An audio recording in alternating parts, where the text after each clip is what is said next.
हाँ जी। कैसे बैठेंगे? बच्चे कल हम लोगों ने किसी भी संख्या को किसी आधार पर घात के रूप में लिखना सीखा था। 15,625 को हमने 5 की घात के रूप में कैसे लिखा जाए, 25 की घात के रूप में कैसे लिखा जाए और 125 की घात के रूप में कैसे लिखा जाए। ये 3 सवाल हम लोगों ने करके सीखे थे। आप लोगों ने भी किए थे, करने में कल समस्या आई थी। आज फिर सवाल है 0.001 को आधार 0.01 की घात के रूप में लिखना है। यानी आधार ये हो, उसकी घात के रूप में ये लिखना है। तो हमें तरीका क्या बताया था? इसी की गुणा करते रहिए इससे। कब तक? जब तक कि ये ना आ जाए। इसकी इसी से गुणा करते रहिए। कब तक? जब तक कि ये ना आ जाए। तो पहले रफना हम लोग करते हैं 0.01 गुणा 0.01। ठीक है, अब गुणा कर रहे हैं। देखिए, दशमलव के गुणा करनी हो, आप दशमलव का ध्यान मत कीजिए, सीधे गुणा करना शुरू कीजिए।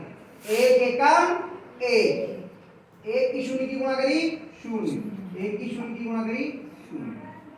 अब दूसरा शून्य से करना है, पहले के नीचे कट्टुम और कहते हैं 3 जीरो लग जाएंगे क्योंकि शून्य की गुणा शून्य ही आती है। फिर 2 बार कट्टुम लगा, शून्य से गुणा करें, शून्य शून्य शून्य की एक गुणा करें शून्य, शून्य शून्य की शून्य, शून्य शून्य की तीनों हो गई। अब जोड़ देंगे 1 0 0 0 0। अब दशमलव लगाना है। दशमलव कितने के बाद लगेगा? यहाँ कितने के बाद दशमलव है? दशमलव के बाद की संख्याएं गिनते हैं। इधर कितनी संख्या है दशमलव के? 0 1। गिनती कितनी है? 2 है ना संख्याएं। और इधर कितने अंक हैं? 2 अंक इधर और 2 अंक इधर। कुल अंक कितने हो गए? 4। दशमलव के बाद 4 अंक हो गए। कितने हो गए? 4। तो इधर से 4 गिनो और फिर दशमलव लगा दो। गिनो 1 2 3 4 5। गिनती थोड़ी गिननी थी, 4 गिननी थी आप। बस दशमलव के कितने अंक हैं? 4 ही अंक तो हैं। तो 4 गिनिए। 1 2 3 4। बस ना, ये आपका आ गया। देखो क्या इसके बराबर आ गया ये? ये शून्य 3 शून्य। तो कितने अंक लिखेगा? किसी का गुणा हुई यहाँ पर? 2 ही तो गुणा हुई केवल।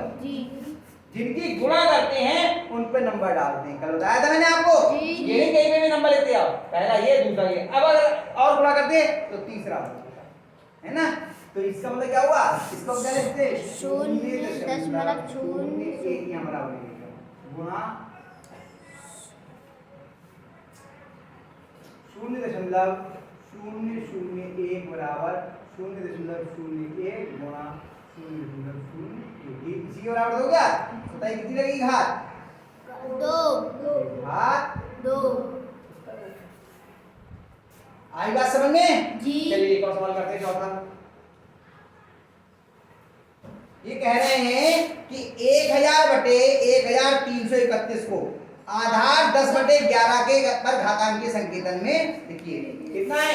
1000/1331 को कितने आधार पे लिखना है? 10/11। इसमें ये कहेंगे अंश को अलग करेंगे और हर को अलग। आ रही बात समझ में? अंश को अलग करेंगे और हर को अलग करेंगे। तो पहले कितने कितने की? पहले 1000 लिखते लागने की कोशिश करते हैं 10 से। पहले किससे सी गुणा करेंगे? 10 की 1000 से 10 की 1000 से गुणा होगी। 10 की 10 से गुणा होगी।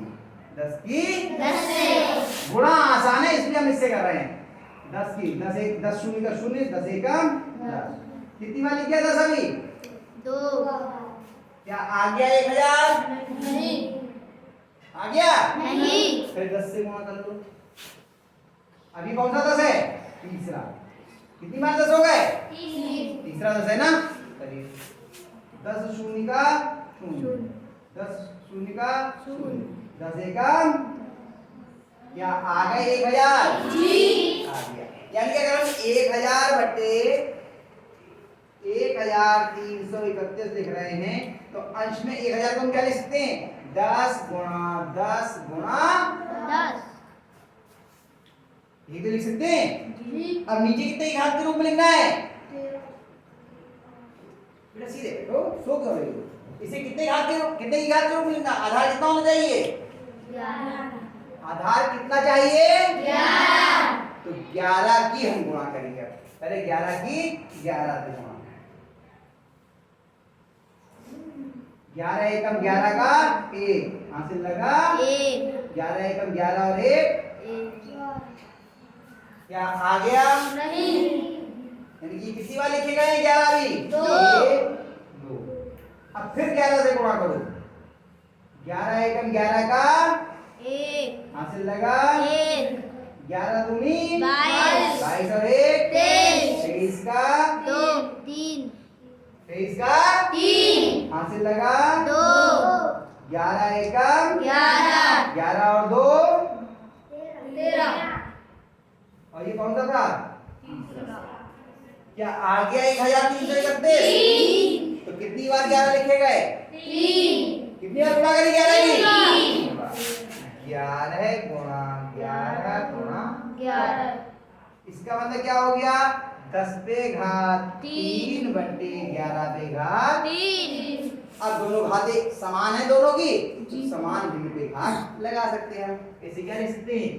10 बटे 11 पे घात 3। आ गया आधार? कितना हो गया आधार? 10 बटे 11 इसी चीज सीखी थी ना हम लोगों ने। जी और छठे में हम लोग घातांक सीख के आए थे, उससे हमें ये मालूम था कि अगर इस तरह से घाते हों तो सामूहिक घात के रूप में हम लिख सकते हैं, है ना? हो गया ये। और 5वां और 6वां हम लोग बाद में करेंगे। अभी जगह भर गई है, देखने में दिक्कत आएगी आपको, तो पहले इस सवाल को उतारिए फिर आगे ठीक है।